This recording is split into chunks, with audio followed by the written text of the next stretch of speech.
Hi. Good morning. My name is Ellen Forsyth. I work at the State Library of New South Wales. I would like to acknowledge the traditional custodians of the land that some of us are meeting on today, the Gadigal people of the Eora Nation. I also acknowledge the traditional custodians of the land that each of the participants is from. Welcome to this talk today where we hear from Kelly Heiser and Preston Austin of Rabble. They're invited because of the potential which collecting local music has for both current listening and local studies. Welcome to the libraries who are participating via Blue Jeans today, the other library people who are watching this later on. And thank you to the Reference and Information Services Group who will be hosting this video on their YouTube channel. I'll now hand over to Kelly and Preston. Thank you. Thanks, Ellen.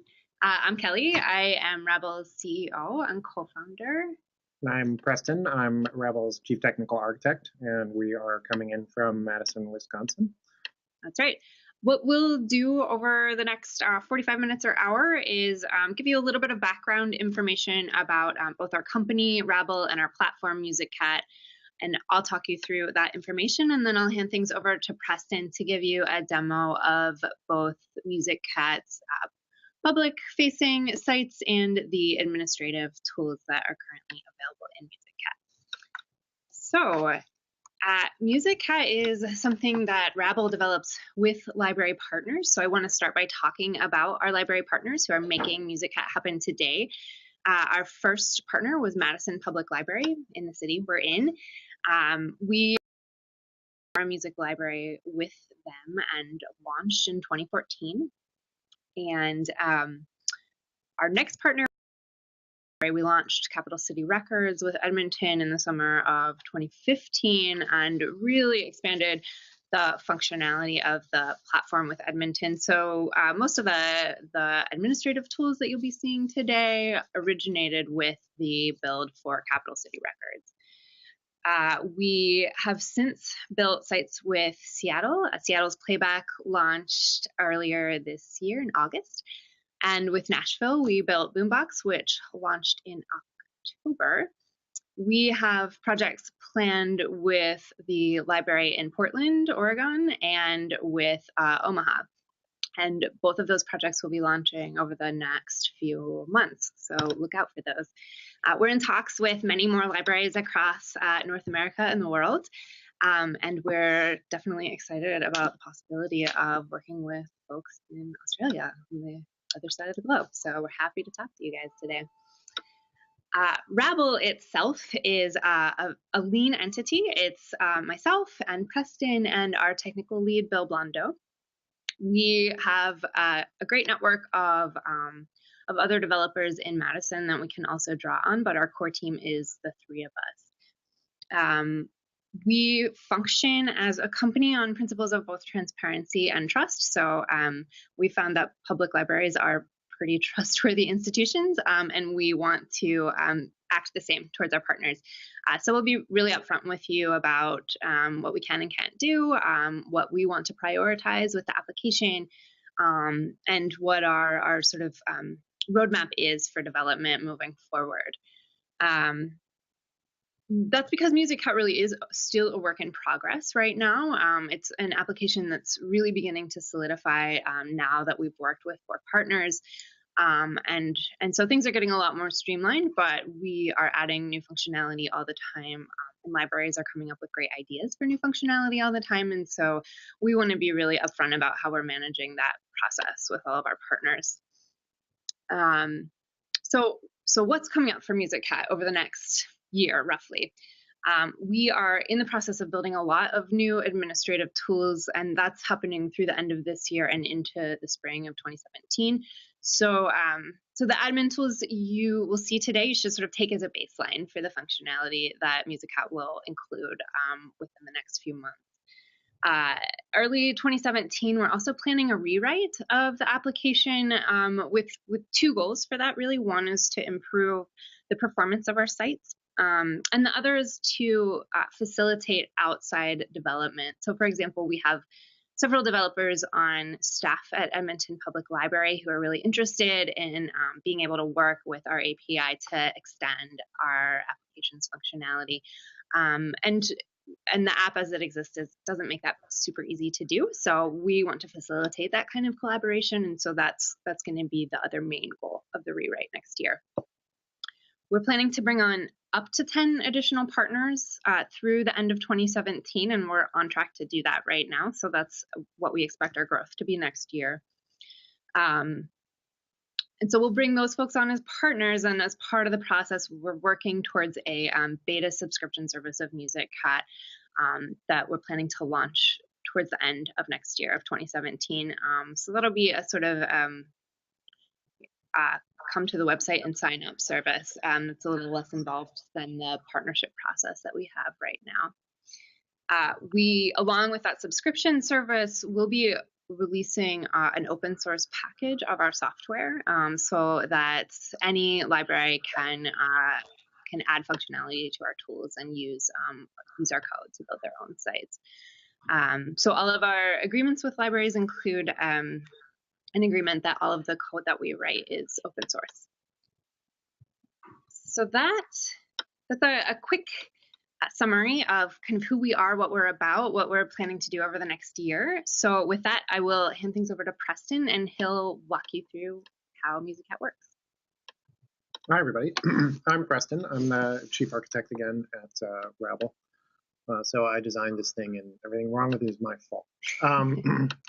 The Musicat application and the Musicat platform essentially currently is a common API and database backend and a thick front end that's implemented in Ember. All the code behind the sites, except for binaries that transcode media, is JavaScript, both on the server and on the client, so that there's a common code base handling all of the data and metadata operations, and it's a code base that's portable between Node on the server and browser execution. So that's kind of a technical detail that some people really like to know. So what I'm going to do is share screen now and show a little bit of the basics of the interface in case you haven't seen it.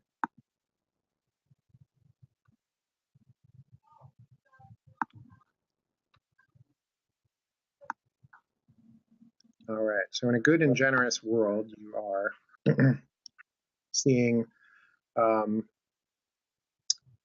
web browser, and in that web browser, I'm going to show you Seattle Playback.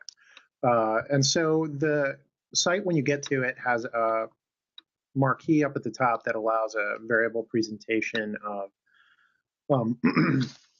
several promotions of links that can be to library content or to content within Musicat, and each of those has configurable graphics associated with it. This is administrable by the library, so what's happening in this banner at the top is completely under control of the librarians. And then you have an initial presentation of the contents of the collection. So here you have albums with links to the album and artist. And in fact, you can jump directly to and play things here, but I'll show you a couple things before I start playing music. The site is designed to offer really rapid search functionality. So one of the things that we wanted was a snappy, responsive interface. So if I type LO, you see the albums that contain the letters LO at the beginning of any of their tokens. And if I get to one that is the only match of what I've searched for so far, it just goes directly to that album page. So this offers people a really quick way to come in and grab a genre, album title, and artist name that they're looking for, get all the relevant hits. And that's all happening client side, so the data to power this was downloaded by the browser when the app was launched. So quick walking through then the basic features of Musicat. You've got list pages like this, so this is the list of albums. If you wanted to see who the artists were who published this albums, you get a view of the artists. We like to give a really good presentation of each artist and kind of really show their work. If you go to an artist's page, you get a nice juicy graphic. We're able to bring in and present video that they have online on Vimeo or YouTube, and we're going to be adding a native capability to that probably sometime next year.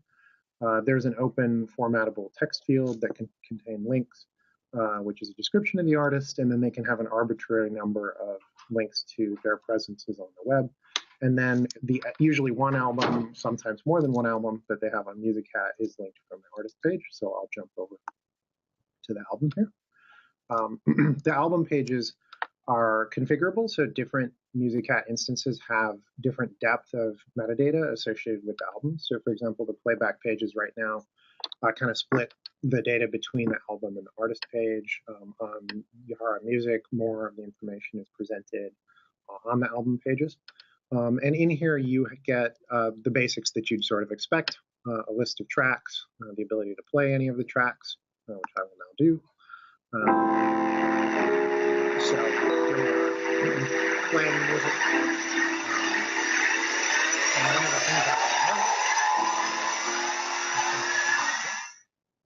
One of the things I want to quick note for you is that while the music is playing, you can still browse the site. So the app is not actually going page over page. If you see down at the bottom of the screen, you can see the track that we're on. Skip forward a track, start playing the next one, go look at other artists. So the whole experience is a stateful interactive experience, not sort of page load over page load kind of experience. All of the pages on the site are mobile optimized and responsive. So if I become a mobile phone, while using the site, it behaves reasonably well as a mobile page.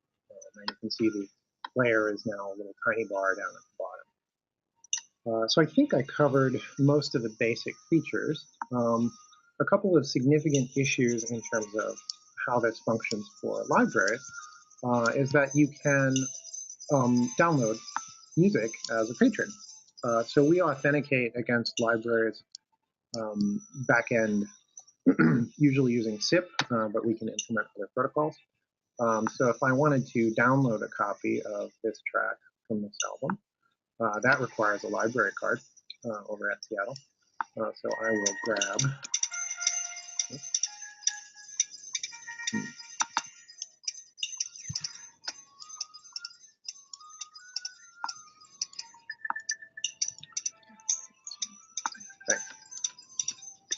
library card and PIN. And I have now authenticated as a card holder in their library system. And so now when I want to download tracks, I can choose the format I want to download. I can download MP3, FLAC, AAC, or ALAC. Those are the formats we normally support. We're also capable of supporting other formats, pretty much any open format that folks want. Something to note is that all the music in Musicat is stored natively in the highest quality format that artists submit it, usually Redbook CD audio or FLAC. And all of the transcoding for downloads and streaming happens on the fly, but our server layer does cache it. So these are all instantly available when uploaded. I'll show you that later. So I think that covers most of it. Different libraries have sometimes different functional areas that are unique. So for example, Capital City Records has a local posters section. So here we have a list of posters that people have submitted. These are actually scanned paper posters from shows in the Edmonton area. And by the way, I think this is like the bee's knees. This is really cool. And then any of the links here will take you to a relatively high quality version of the poster. And we are working with them. They have access to the API behind this to build an application that would let people annotate these further and basically describe what they see in the image, possibly actually be able to submit short video clips, photographs, or other media from the shows. So if somebody was at a show and wants to upload a picture of them and their friends there, that kind of thing, they're interested in adding that kind of functionality. So we're going to open up the API so that they can associate that with the information in their collection. So the next thing, I think, would be to show you how this stuff gets here. So I'm going to go ahead and walk you through the process by which artists submit music. And I'm going to do that using Nashville's site. So this is a copy of Nashville's site because I don't want to actually add a real album to it, and I'd like to walk through the whole process. So we just brought up a copy of it on our server, and I'm going to submit an album to it. So when you come into a Musicat site, let me make this a little bit bigger so you can see. Can you read the text okay? I can't, because I can't see your screen share. Oh, have you been able to see it at all? it went off about 2 minutes ago. Yeah. There was a kind of a large screens, and then I lost the screen share. So I didn't see the Edmonton Post. So it's from about that point. Okay, I'll start it up again. Sorry, I didn't realize the screen share had failed. I must have accidentally turned it off. All right, so here's a copy of Nashville Boombox, and I'll walk through from submissions. Is there anything else that I should go back and show again? No, I think that's okay. Yeah, but I think it's really good to see this now. Yeah. Yeah, okay, great. So when somebody comes in and a submissions round is open, there'd be a link to submit, or if the site had just been launched and was collecting content for the first time, they would basically come directly to this page. And so there would be an about and fact link here, but there would not be album and artist page links because there'd be no content yet. In subsequent submission rounds, you have a submit link on the nav bar when it's possible to submit content to the site. Right now that's hidden for Nashville because they don't have an open round. So the submission process gives a summary to the artist of what the basics of how the collection work and the basics of the license that they're offering if they upload their work. And they indicate their understanding of that. We also link out to a plain language version with more information about the license. And that can be posted with Musicat or linked to a resource somewhere else. So I'm going to say I understand and want to go ahead and submit something to Nashville Boombox. So I get this relatively simple form, and this is going to be my album submission. So this will be Preston's Cool Album by Preston and Kelly and their band. We're going to do this in November, and this can handle pretty much any kind of input format for dates. So we just published our album. My full name is Preston Austin. My email address is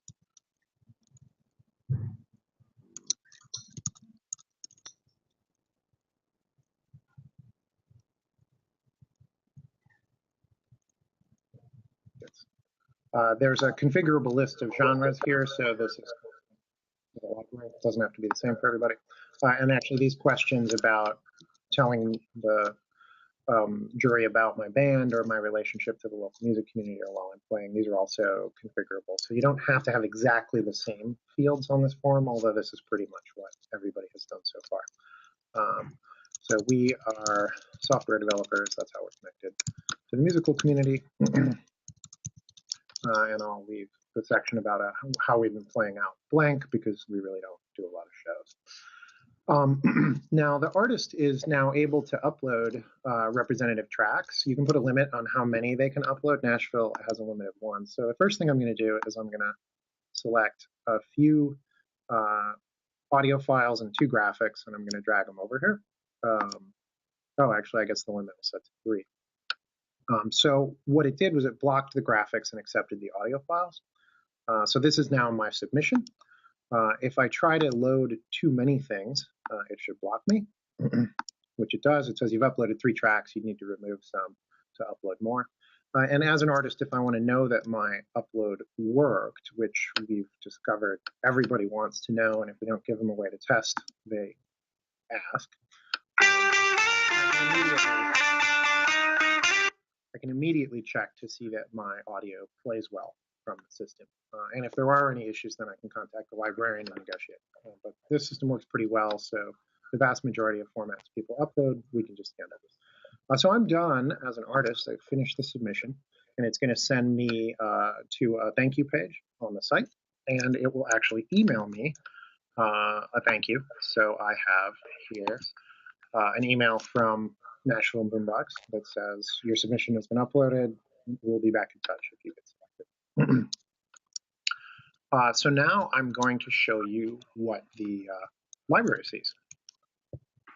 There's an unpublished administrative URL on every Musicat site, and that gets you to the admin section, which has various backend functions. And I'm going to log in as Kelly.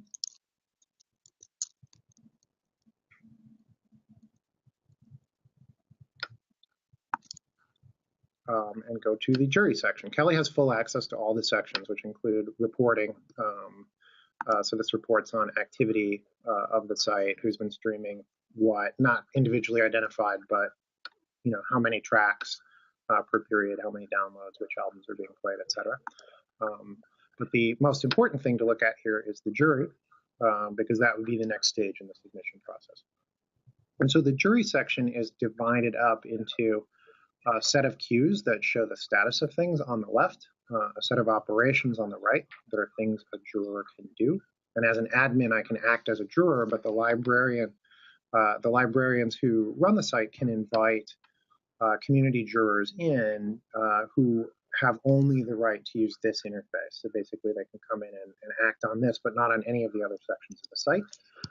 And jurors are able to make recommendations for inclusion or exclusion, and we have the cues to help them manage their work.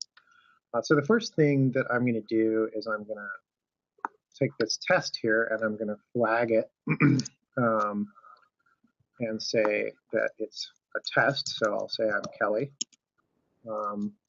This is just a test. Save that comment. And so what happens is it's removed from the pending queue, and it's down in the flagged queue. So that could be used to flag incomplete submissions, offensive submissions, tests, etc. It gets them out of the way. It also looks like somebody else has recommended this album, Cheese by Cheese, in the blues already, so I know that I don't have to review that one. And I can have work in a queue that's just associated with my login. That's stuff that I'm coming back to look at later. So if you imagine there were a whole bunch of pending albums here, Seattle, for example, processed about 130 complete submissions. What you would do is you would work through the submissions list. You would flag things, add them to your queue, make notes on them, all using these functions over on the left. And basically, the jurors can create a process then by which they sort through all the work relatively efficiently. What I'm going to do is recommend this for inclusion in the collection. Recommend. My comments on this is awesome. Must be included. So that's available to all the other jurors who are using the system, and it's also available to any librarians. So now decisions need to be made about who to invite. So you've had some jurying process. Let's imagine there were 100 submissions, 25 things were recommended. You would go to the invitation interface as an admin. Now here, generally, only the librarians would have access to this, and you can get a list of the recommended albums. So Cheese was recommended by somebody previously, and I just recommended this one. So this is a juror recommended album, and more than one juror can recommend. So that can be a way, if you had a large jury, you could actually have it be a voting process.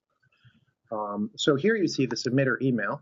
This information is not available to jurors. It's considered private. And I can invite this artist. If I needed to change the email because I had some communication with them out of band, I could change that here.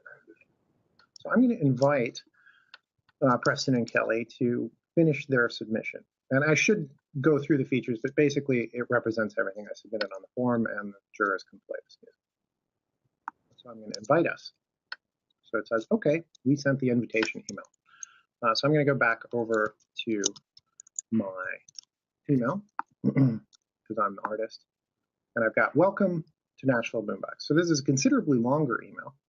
And particularly important is in the middle of it, there's a link that I can use to come back and complete my submission. So this thing invites the artist to come back in, has created an account for them, and will walk them through the process of finishing everything they need to do to have a complete album on the system. So I'm going to go back in and do that. So first, I'll log out as Kelly, which I need to scooch up from under the video to do. So now I'm not logged into the system as an admin anymore. And I'm going to come in using the URL from that email and finish off my album.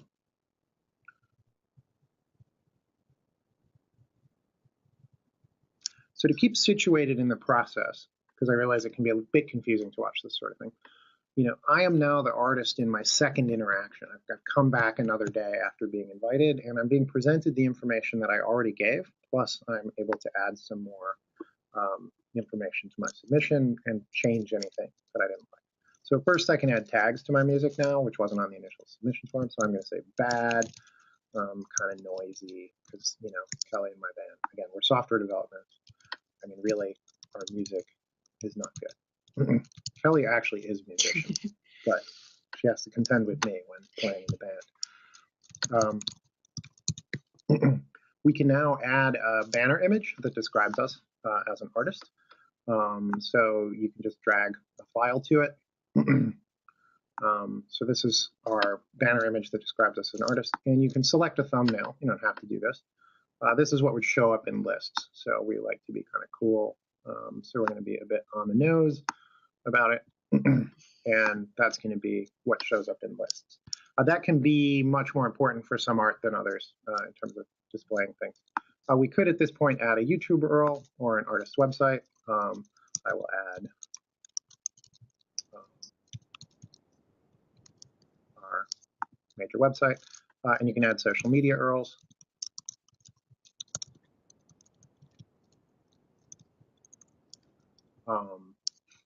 You can indicate if you are interested in live shows for bands that play out, and there's a distinction that has come up twice now between family-friendly and not.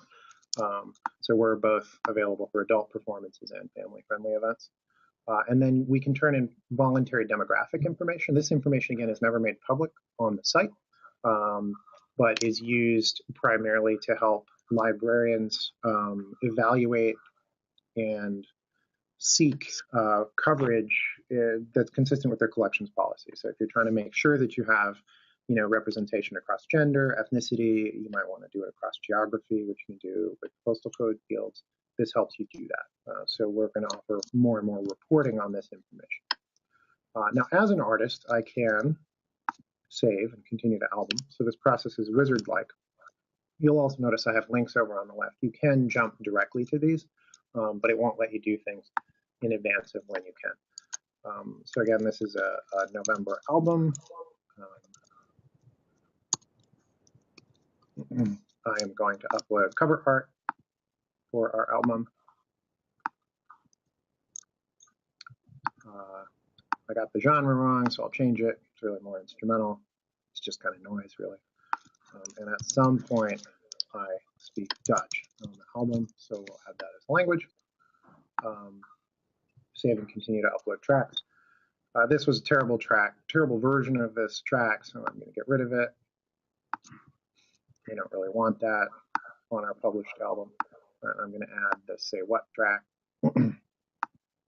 Make sure that it plays. Say what? It plays. And I'm now done. Now, I didn't show it because I'm terrible at giving demos, but it was not possible to continue to the license until I had done the minimum things on this form. It would have told me that I had to go back and do stuff. So I'll continue on to the license. So here the artist is actually completing the legally binding license that gives the library permission to distribute this work according to its terms. So we wanted to make this process sort of clearly significant. So I'm going to add a street address.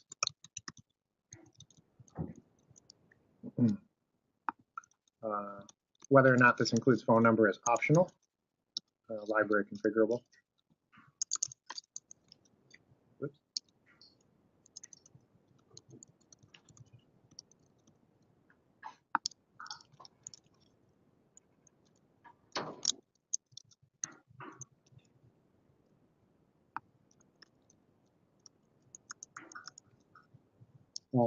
And then the license below has been sort of formatted to look like legalese, and you can see that it's actually been filled out with the information I typed above. It would demand the information for me below it if I hadn't. So you can get a sort of, oh, these are the terms that I'm signing. And a copy of all this information is both reposed to the database of the app, dated and sent to the artist. And then finally, they do have a checkbox accept. It's now possible for me to sign and submit the license. So I have now completed a submission to Boombox, and the library has been notified that this content is there. So now I'm going to be Kelly again.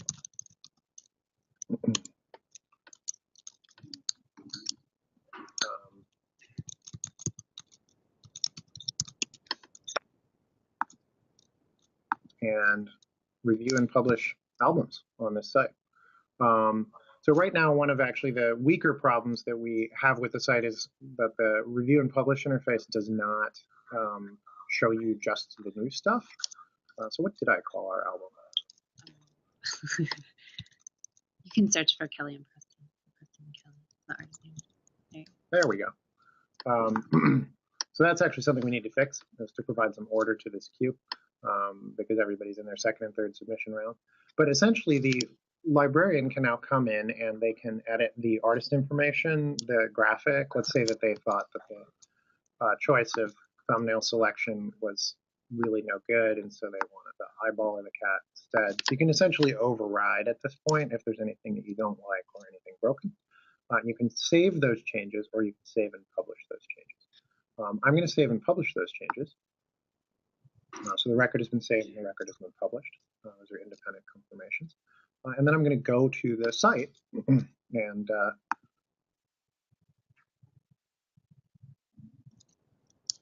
oh, actually. You need to publish the album. Did I not? You just published the artist. Oh, oops.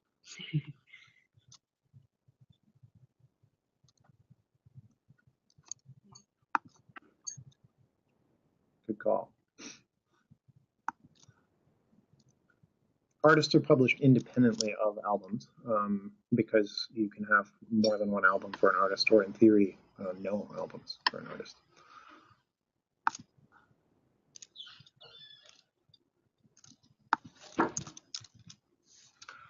So there it is, Preston's Cool Album by Preston and Kelly and the band. We can stream the tracks.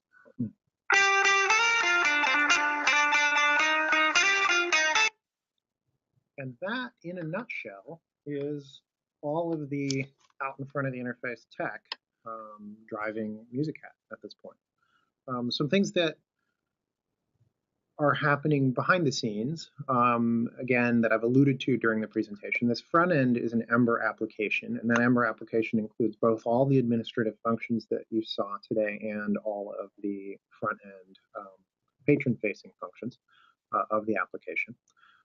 If a patron adds items to their collection using these buttons, it actually associates that with a hash of their library card number, so they're not individually identifiable, but the site can remember that you've basically bookmarked a set of the albums in the collection and make those available for you in a sub-listing. The communication with real Musicat websites is all SSL. So the WAX site that you're seeing here is just our development mockup area. But everything that takes place in terms of streaming, uploads, downloads, exchanges of information, forums, and API access on a Musicat site takes place over SSL secured connections. The backend API communicates to the front end of the site using JSON, JavaScript object notation, which means you get very easy to work with structured metadata. The integration points with the library system, again, that are key are that we pass library card and PIN or other authentication credentials to the library, and we're working on delegated authentication capabilities where we would hand off a session and get back a token from the library. We're comfortable with both models, and we are quite interested in implementing new ones. So essentially, we will kind of gladly take anything that we're not already doing because we want to extend that to be supporting the broad range of what libraries use to authenticate. The other thing is that the Musicat catalog is exportable currently in MARC format as well as in our native structured JSON. And so if you want us to export MARC records or stub MARC records that you can extend and then add to your system, we do that. And those MARC records include pointers to stable art URLs that never change, and each found album or artist MARC record links back directly to that album or artist in the collection, not to the collection homepage or to a login. What else? Oh, yeah, I talked a little bit earlier about reporting, so I won't go into it, but essentially the system is gathering information about streams, downloads, pages viewed. It associates those with pseudonymous session IDs or with hashed credentials, but it does not individually identify people. The sites are all hosted in a cloud architecture. So currently, this is all served from Google, but it's fairly straightforward to bring up a node backend, and the file system that we use is an open source file system project called JSFS, so that you could host your assets and your API backend.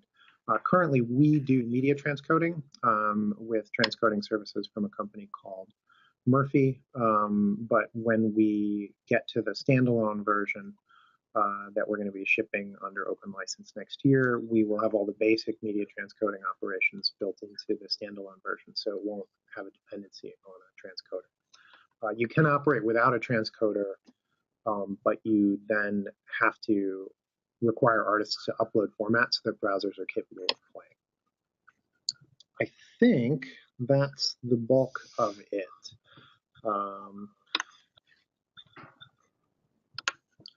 Questions? Yeah, I think, Ellen, if you have questions you'd like to ask us, we could move on to that now. That was really great. It was really interesting hearing actually seeing how easy it is to manage. I really like the way you've automated so much stuff so that it's clear for both the person uploading the data and for the library staff. And obviously, a few libraries are going well down that pathway. It's great to hear that the data can be extracted to MARC format. Are many libraries putting that into their systems at present? All of our partners, I believe, are. Nashville is not right now, but they will be on the road. We built the sort of current export functionality with Seattle to Seattle specifications, so they're definitely using it. And yeah, most of our libraries are planning to use it if they're not. Yeah, no, I think it looks great, and the analytics also, that it's really possible for libraries to track how well used particular things are. I love analytics. I was talking about consortia because all the libraries that we've been talking about are much bigger than some of the ones we have here. We tend not to, other than Brisbane, have citywide library services. So at most, our library services are, I think we've got a couple up to 350,000 people now, but there's a lot more that are under 100,000 and some under 50,000. So for some of those, it's probably not feasible going alone, but maybe buddying up with some partners. So have you worked with consortia, or would you be willing to? I mean, definitely from a technical standpoint, yes, and we kind of already are with Madison, because Madison's the Yahara Music Library that we did first, the authentication layer and license for that is actually the entire South Central library system, and Madison is kind of the center of that economic watershed.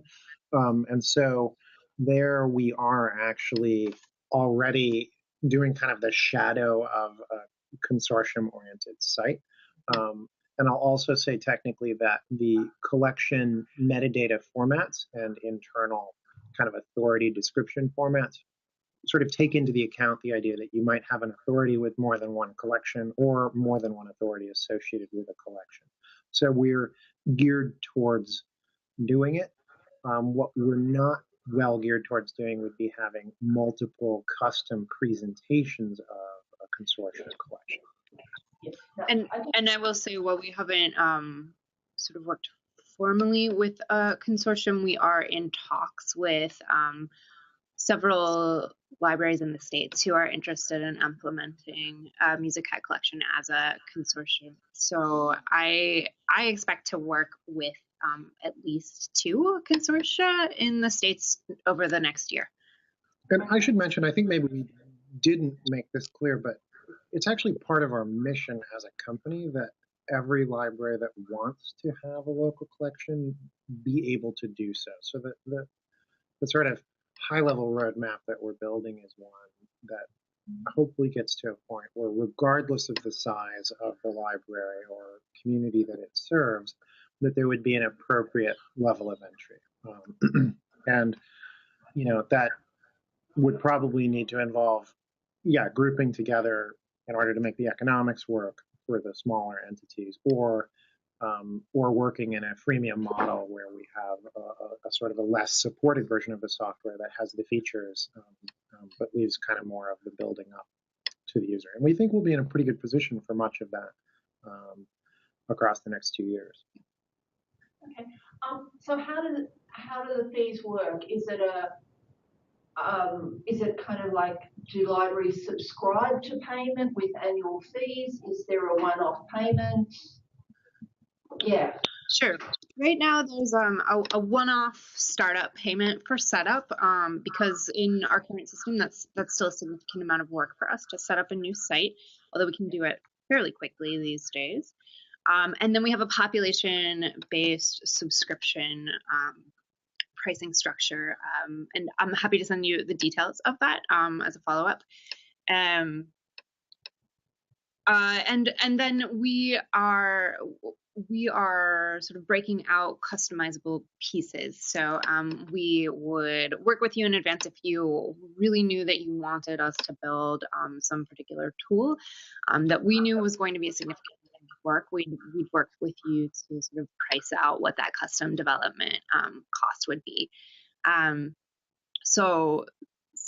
that structure is fairly new, and is sort of on the path that Preston mentioned of like moving towards being affordable for all libraries. So that's where we're at right now in terms of how pricing works. That sounds really great. And so it's fine for all the people who didn't show up today to contact you via email afterwards and ask more questions? Absolutely. Yeah. We're pretty good at churning through long lists of questions over email, so feel free to get as detailed or technical as you'd like, and we can get back to you pretty quickly. Great. And that would, yes, and a lot of libraries deal with the US already, so we're used to kind of like the night about turnover time and factory like that. But it was really nice to be able to hear from you today, and hopefully lots of people will watch this video, because I do think you're doing really exciting work in making local music available to communities. Thanks. Well, thank you so much. That, yeah. And thanks a lot for taking the time to set this up. Oh, look, thank you. I'm just returning. I'll put the record off now.